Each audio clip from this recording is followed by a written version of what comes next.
teia da aranha mais venenosa do mundo foi encontrada e é formada por... Opa, esse não é um podcast sobre justiça tributária? É sim, Grazi. É que essa é a descrição da rede formada por países que, junto com seus territórios ultramarinos, formam uma verdadeira teia financeira internacional que facilita o abuso fiscal de grandes corporações e prejudica severamente diversos outros países, sua comunidade, você e sua família. É a teia da aranha mais venenosa do mundo. E você que nos ouve, já sabe de que países estamos falando?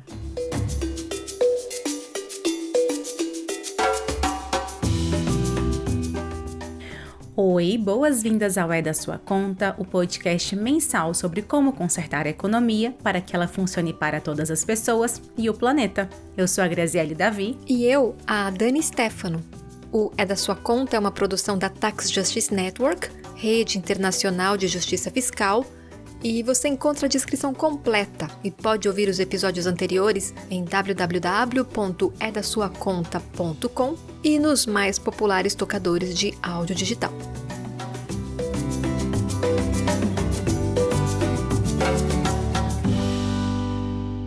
O episódio 66 do É da Sua Conta é sobre o ranking dos países que mais facilitam abuso fiscal de grandes corporações. O Brasil, que estava na posição de número 64 na edição de 2020, subiu para a posição 56 em 2024.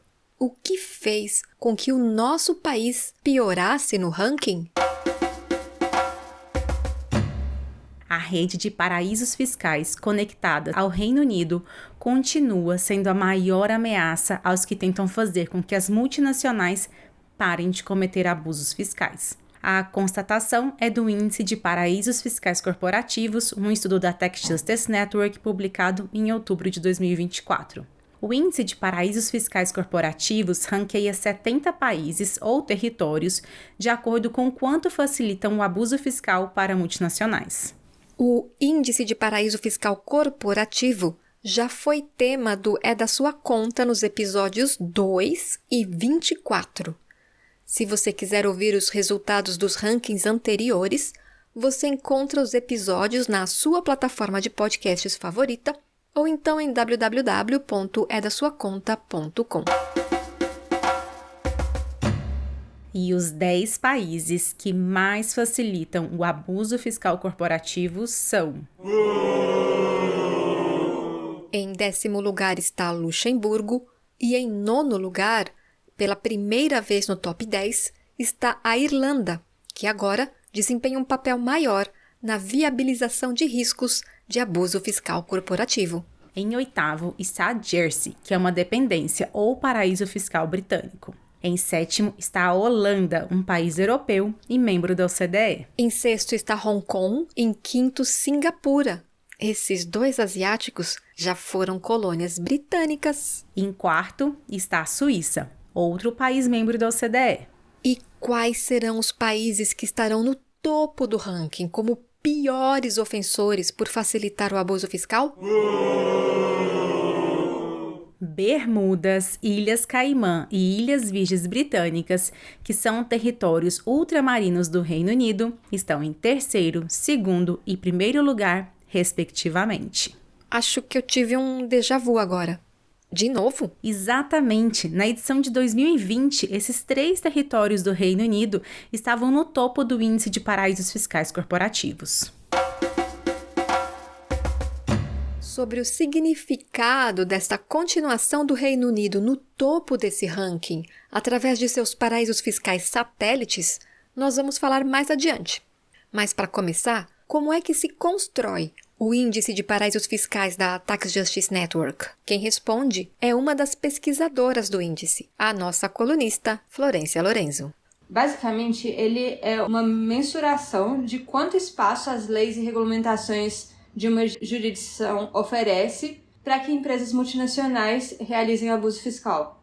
A base da análise legal que a gente conduz, ela é composta por 18 indicadores e um total de 70 perguntas. ele implica uma análise de um marco legal muito amplo e que, além disso, nos últimos anos tem mudado de forma muito rápida.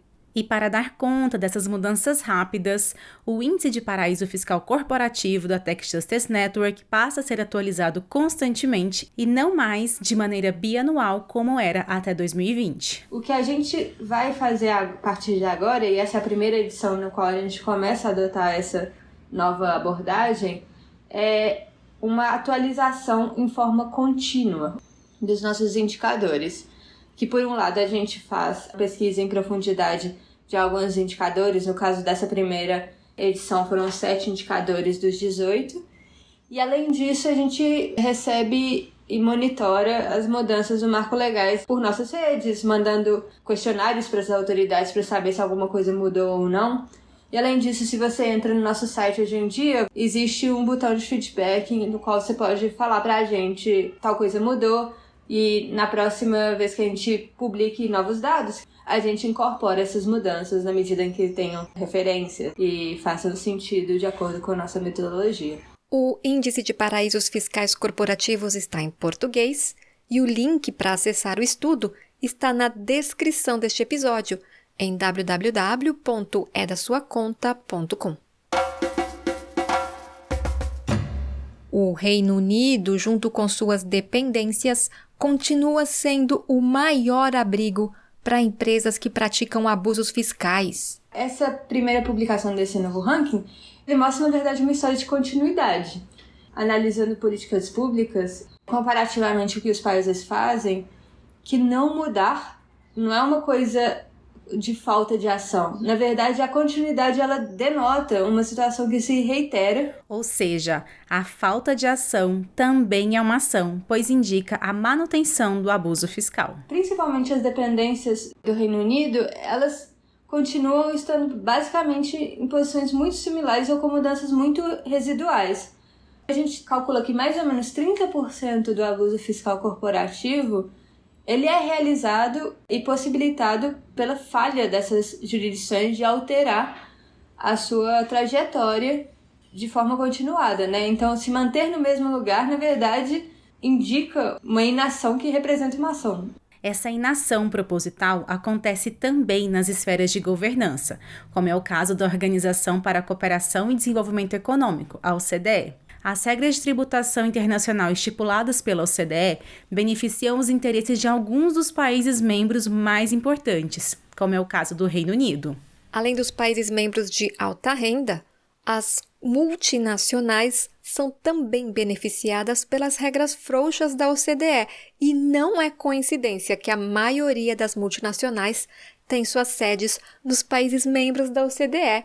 Essa é a opinião do Idris Lange, do time de incidência da Tax Justice Network. As multinacionais podem pagar muitos advogados ou podem fazer lobby junto da OCDE. Por isso, a OCDE introduz instrumentos que não são verdadeiramente eficazes. Como já falamos, o Reino Unido e suas dependências permanecem em primeiro lugar como o maior facilitador do abuso fiscal por parte de multinacionais no ranking dos paraísos fiscais corporativos. Esse domínio do sistema tributário global por parte do Reino Unido facilita o abuso fiscal contra outros países, isso é, facilita a extração de receitas tributárias que deveriam chegar das multinacionais aos países, principalmente do sul global.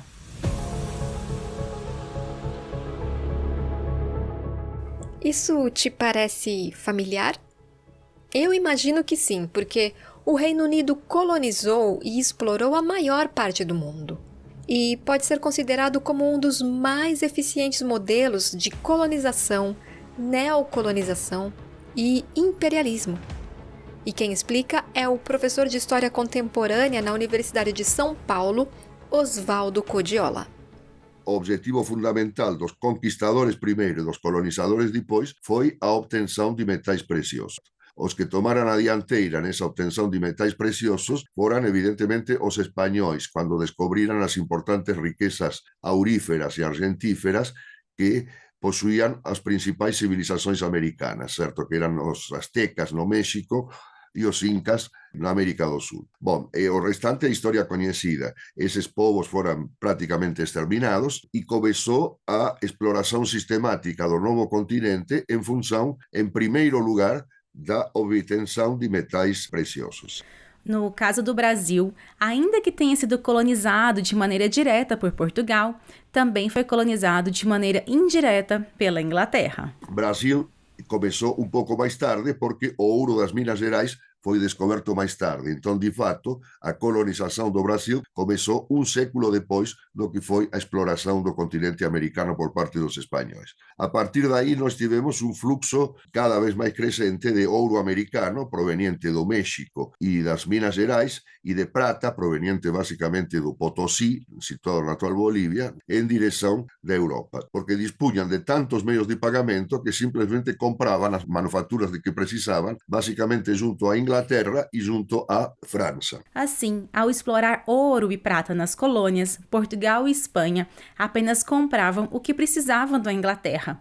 Então, há uma espécie de complexo que vai unificar esse império inglês que tinha uma peculiaridade em relação aos outros impérios coloniais. O império colonial inglês foi constituído crescentemente como uma periferia do forte crescimento industrial da Inglaterra. O modelo colonial inglês se aplica tanto na conformação do Reino Unido com Irlanda, Escócia e País de Gales, quanto na colonização do que viria a ser os Estados Unidos da América. No caso inglês, a servidão feudal já foi abolida praticamente no século XV e tivemos os primeiros fenômenos de acumulação de capital importante. A acumulação de capital usa a força de trabalho para expandir a produção, mas ela nega ao trabalhador e à trabalhadora o mesmo grau de participação no capital ampliado, isso é, no lucro que havia sido produzido. Ou seja, a pessoa que trabalha numa fábrica vende sua força de trabalho e recebe como pagamento apenas o suficiente para cobrir suas despesas pessoais. E olhe lá, o dono da fábrica fica com todo o lucro da venda do produto que não foi ele que produziu. Ao mesmo tempo em que a acumulação de capital faz crescer o número de pessoas que dependem da venda da força de trabalho, faz diminuir a demanda relativa por essa mercadoria e, como consequência, opera-se uma pressão para que os salários baixem. O capital produzido pelos trabalhadores passa então a ser apropriado pelos donos das fábricas. Esses poucos investem o capital que rende. Esse rendimento é apropriado somente pelos poucos, de maneira cada vez menos transparente e cada vez mais explorada, usando inclusive o abuso fiscal como mecanismo para maior concentração do capital, ampliando enormemente as desigualdades. A escravização de pessoas foi outra forma de extração de riquezas adotada pelos países colonizadores para aumentar ainda mais sua acumulação de capital. Primeiro utilizou para extrair metais preciosos mão de obra indígena, na medida em que isto se revelasse insuficiente. Essa mão de obra indígena foi complementada pela mão de obra africana. E nós aí tivemos a importação, segundo diversos autores, de entre 13 e 14 milhões de africanos. E ao escravizar pessoas, o Reino Unido acelerou seu poder global. Durante meio século, o único país realmente industrializado da Europa foi a Inglaterra. Então a Inglaterra adquiriu, aos poucos, a hegemonia comercial, a hegemonia colonial e também a hegemonia industrial.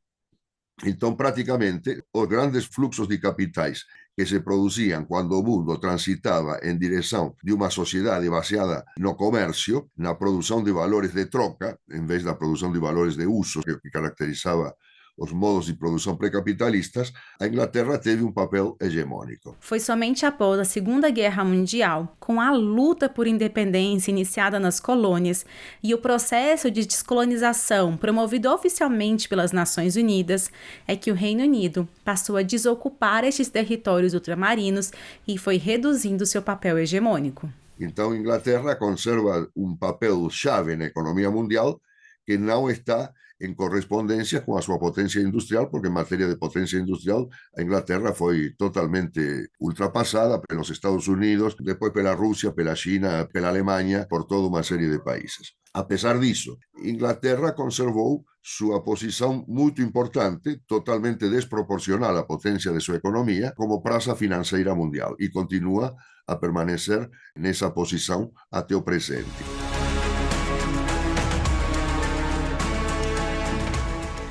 A economia do Reino Unido, desde então, é baseada no mercado financeiro e em funcionar como paraíso fiscal, tanto para corporações quanto para super ricos. Funciona também como um importante mecanismo de neocolonização moderna. E assim, a extração continua. De modo que é possível pensar nos paraísos fiscais do Reino Unido como o segundo império.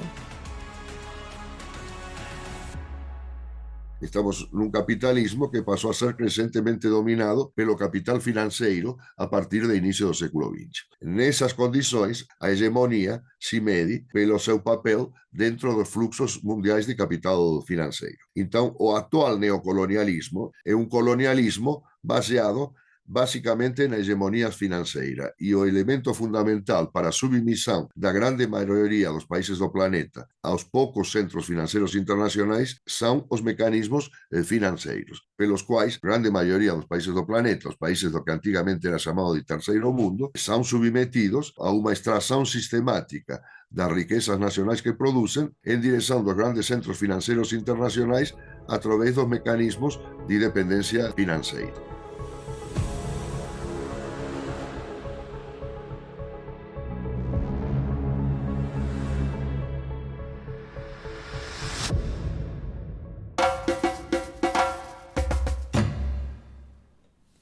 Grande parte da extração sistemática das riquezas nacionais em direção aos grandes centros financeiros internacionais, como disse o professor Codiola, vão parar em países que permitem abusos fiscais.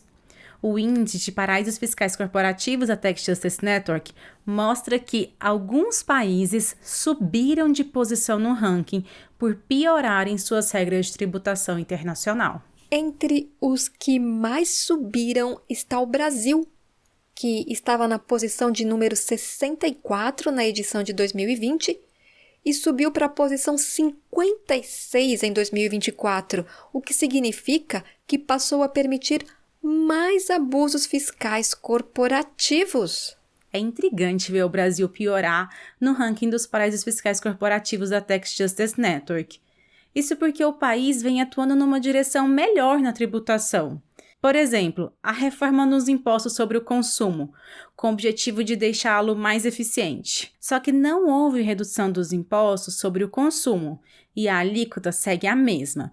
Então, o país ainda segue muito dependente de impostos que são regressivos, que ampliam a desigualdade. Mais de 50% dos impostos no Brasil vêm do consumo. Você que ouve o É da Sua Conta já sabe que as famílias de mais baixa renda são as que mais pagam impostos sobre consumo proporcionalmente à renda que possuem. Outros exemplos também. Na presidência do G20, o Brasil também se destaca ao propor a tributação dos super ricos. Nas negociações da Convenção Tributária na ONU, participa efetivamente em favor de regras que devem beneficiar o Sul global.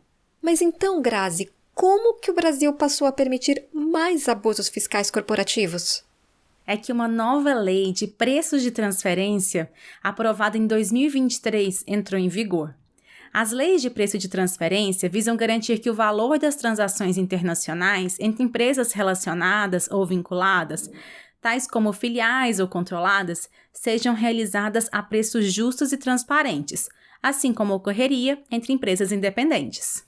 Os governos observaram que as empresas vinculadas manipulavam os preços das transações que realizavam entre si, inflando custos, despesas ou reduzindo receitas, tudo para fingir que os lucros são menores em países com impostos mais altos. Depois, transferem estes lucros para países com baixa tributação, como paraísos fiscais. Com isso, reduzem ou até mesmo deixam de pagar impostos sobre o lucro nos países onde realizam seus lucros. É por isso que as regras de preço de transferência estabelecem limites de valor na apuração do lucro tributável para essas transações entre empresas relacionadas. Esse valor não pode exceder o preço determinado por um dos métodos previstos em lei, chamados de preço parâmetro. Com isso, o governo visa evitar ou reduzir o abuso fiscal e garantir a arrecadação de impostos.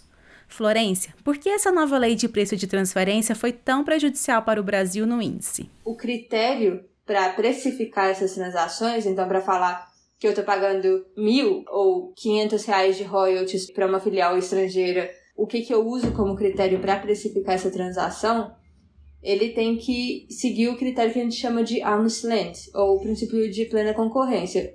A empresa só tem que argumentar que o preço que ela está colocando naquela transação é o equivalente que estaria presente numa transação a preço de mercado.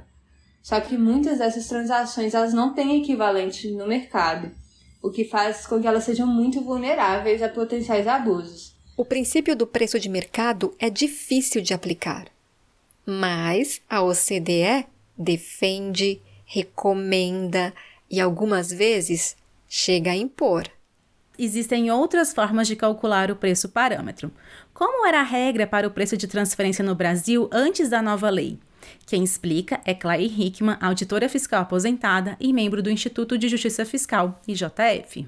A grande vantagem da legislação anterior do preço de transferência era a simplicidade e a objetividade do processo de determinação dos preços parâmetros das operações intrafirma no comércio exterior.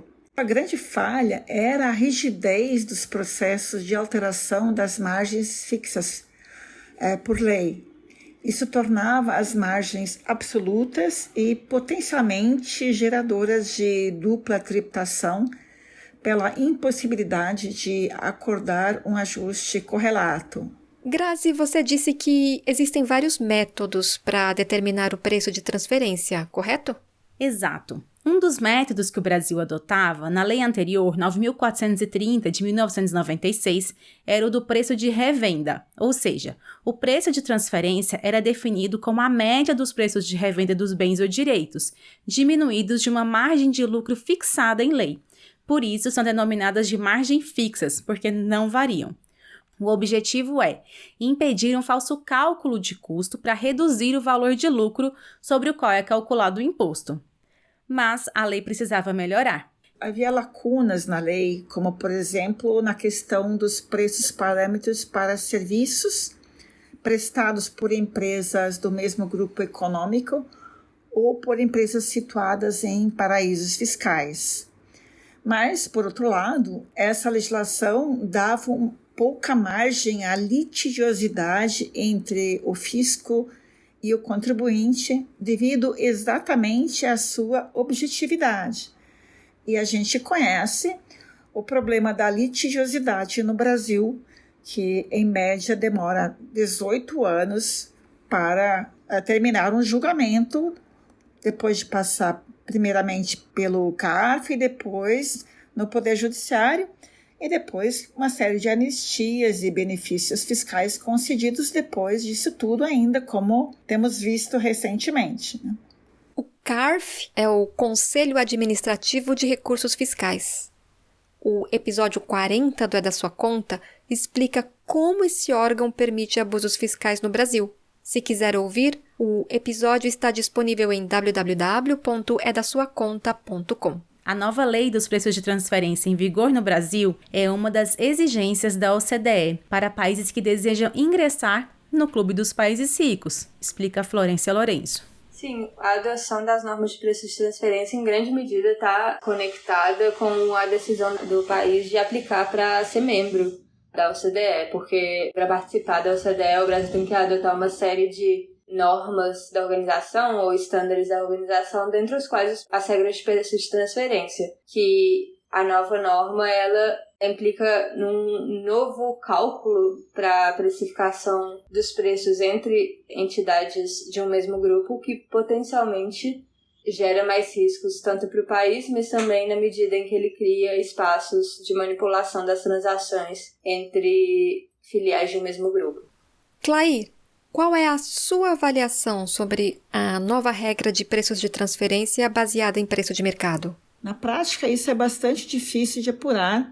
É complexo, subjetivo, é discutível a comparabilidade, gera uma insegurança jurídica para o contribuinte e também para a administração. A maioria dos especialistas está prevendo um aumento da litigiosidade no Brasil com o advento dessa nova lei.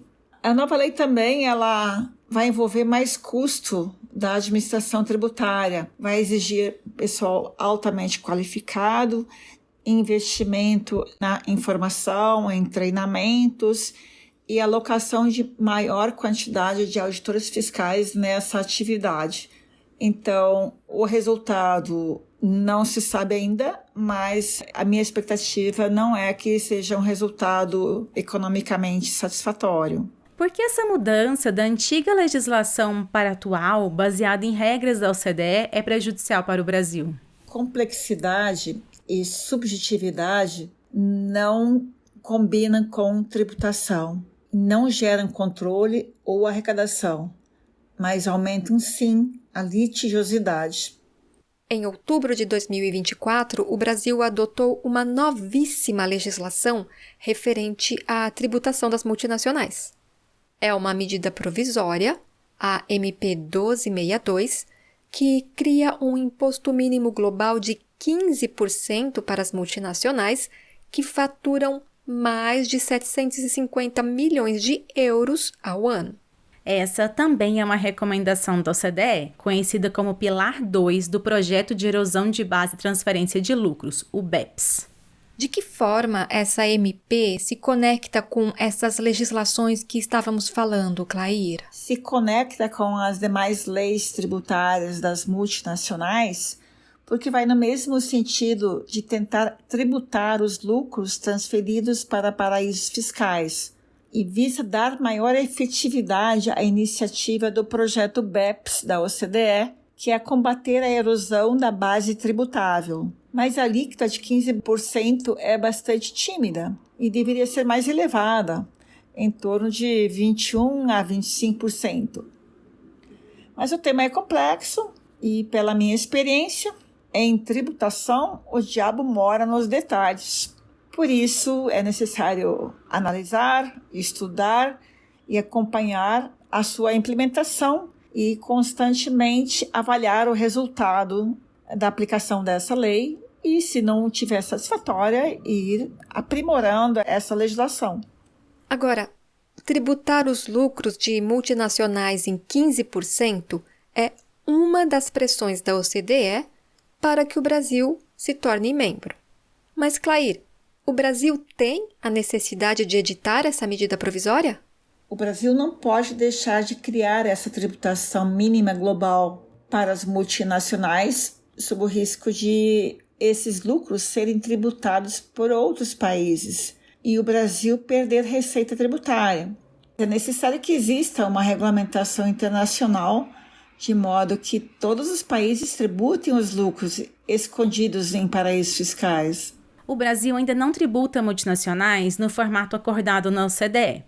Ele poderia esperar o que vai acontecer na Convenção Tributária na ONU, mas parece ter pressa de entrar na OCDE. E tem uma crítica que a medida provisória tem recebido, e é que ela delega muito poder normativo à OCDE. O risco de delegar tanto poder normativo à OCDE é essa legislação não atender aos interesses do Brasil.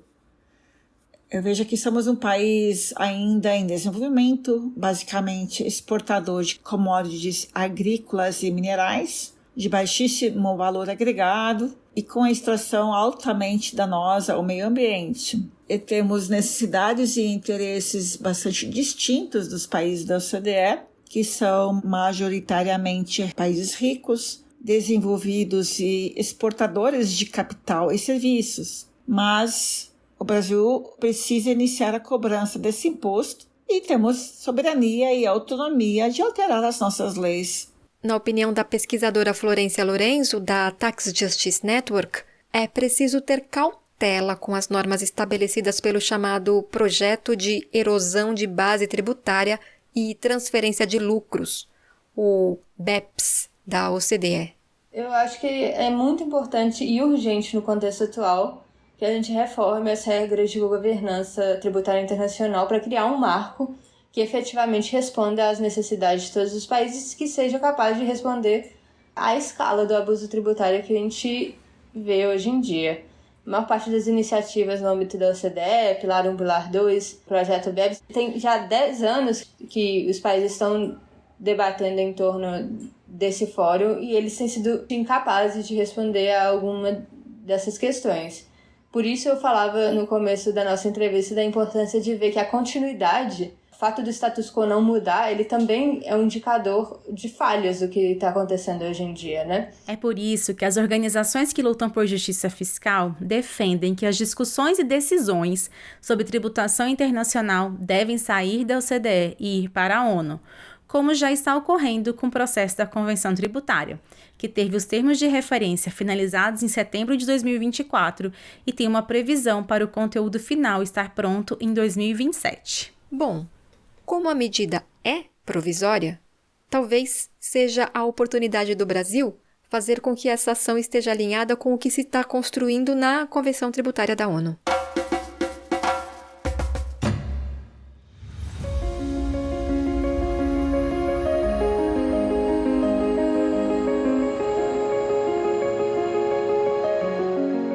O Índice de Paraísos Fiscais Corporativos da Tax Justice Network também aponta que alguns países melhoraram suas regras para conter os abusos fiscais cometidos pelas multinacionais.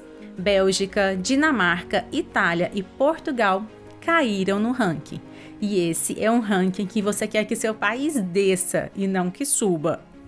Florência Lorenzo, pesquisadora da Tax Justice Network, explica como conseguiram fechar algumas brechas que permitem abusos fiscais corporativos.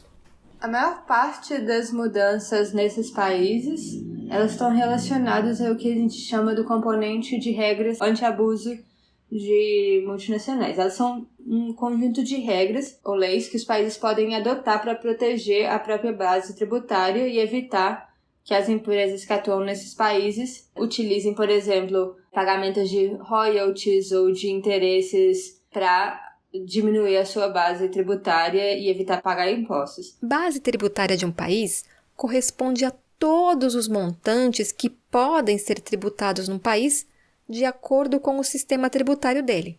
Por exemplo, um imposto sobre o lucro tem como base tributária o lucro de uma empresa. Mas se a empresa realiza manobras para ocultar o lucro, ela reduz a base tributária dela e, consequentemente, o imposto a ser pago é menor. As empresas multinacionais, elas operam em diferentes jurisdições com diferentes entidades, né?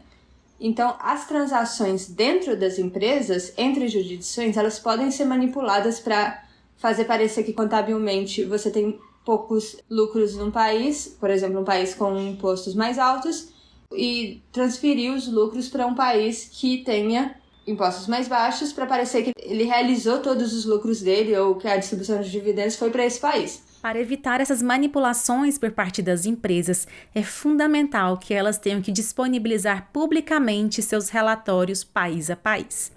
Dessa forma, seria possível saber exatamente qual é a atividade que a multinacional opera em cada país e, assim, poder tributar de maneira justa, de acordo com o lucro que ela realmente faz em cada país. Hello and welcome to the TaxCast from the Tax Justice Network. I'm Naomi Fowler.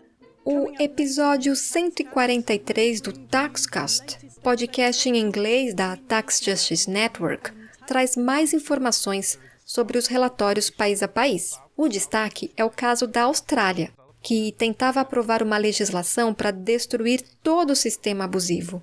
Significaria que as multinacionais que quisessem fazer negócios na Austrália teriam de reportar publicamente todas as atividades econômicas em todas as jurisdições do mundo, incluindo os lucros declarados e os impostos pagos. Os relatórios teriam ajudado muitos outros países, porque ficaria mais nítido como essas multinacionais operam em cada país, permitindo tributá-las de forma mais justa. Mas a Austrália foi absolutamente bombardeada por lobistas, por países como os Estados Unidos, pelas 4 grandes firmas de contabilidade, a PwC, Deloitte, KPMG e Ernst Young, e pela OCDE.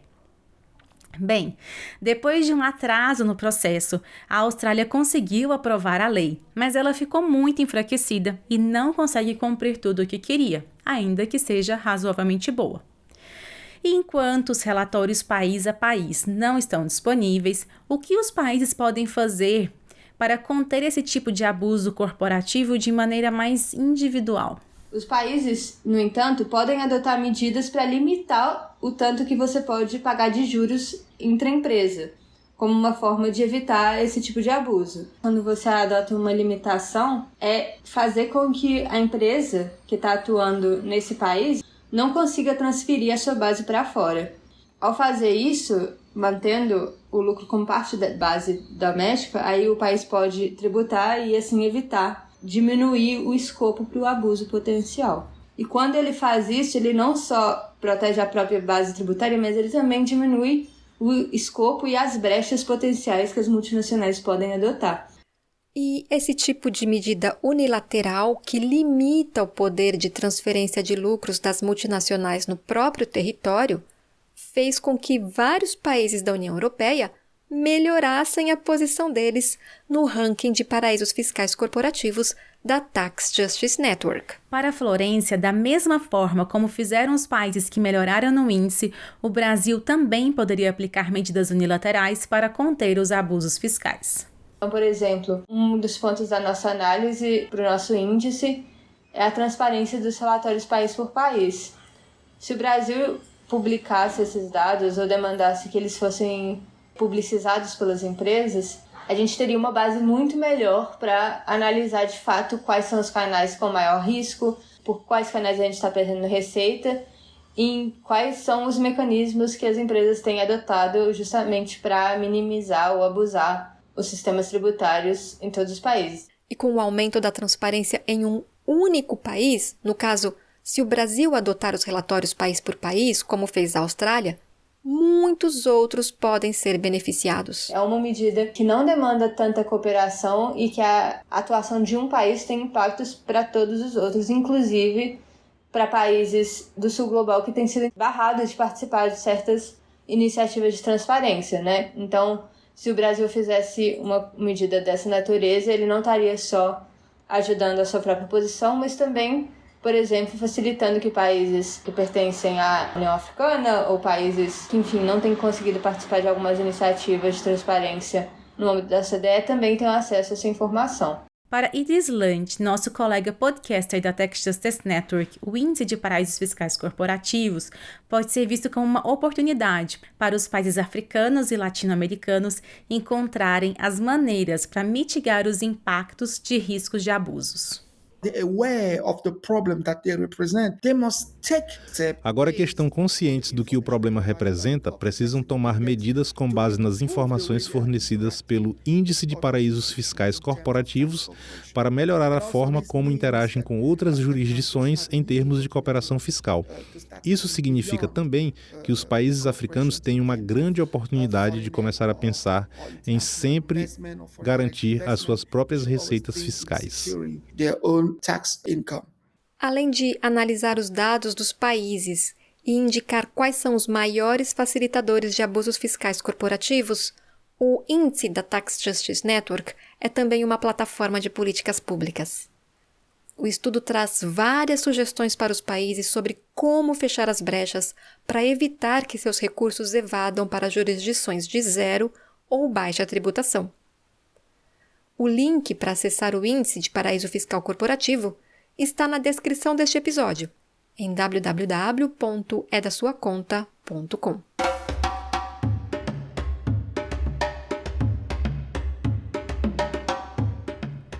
Desde os tempos coloniais, os metais preciosos da América Latina e da África iam para o sistema financeiro da Inglaterra. A manutenção do Reino Unido e suas dependências como maiores facilitadores do abuso fiscal por parte das grandes corporações mostra que o Centro Financeiro de Londres segue extraindo e colonizando países por meio do sistema da dívida, do câmbio, da facilitação dos fluxos financeiros ilícitos e dos mecanismos de abuso fiscal das jurisdições. O Índice de Paraíso Fiscal Corporativo da Tax Justice Network de 2024 traz uma importante lição. A ausência de mudanças pode ser um problema, um grave problema. Porém, existem sinais de esperança. Na governança das questões de tributação internacional, o espaço de tomada de decisão está ficando mais democrático e descolonizado, com a potencial mudança da OCDE para a ONU com a Convenção Tributária. Alguns países melhoraram no ranking com algumas mudanças em suas regras de transparência fiscal. Com um mínimo de vontade, países podem descer ou desaparecer desse ranking vergonhoso de facilitador de abuso fiscal corporativo. Também queremos mudanças nas regras financeiras e tributárias do Reino Unido. A Inglaterra agora tem um novo governo. Vamos torcer para que isso traga novas oportunidades para a mudança. É tempo de promover justiça fiscal de maneira democrática.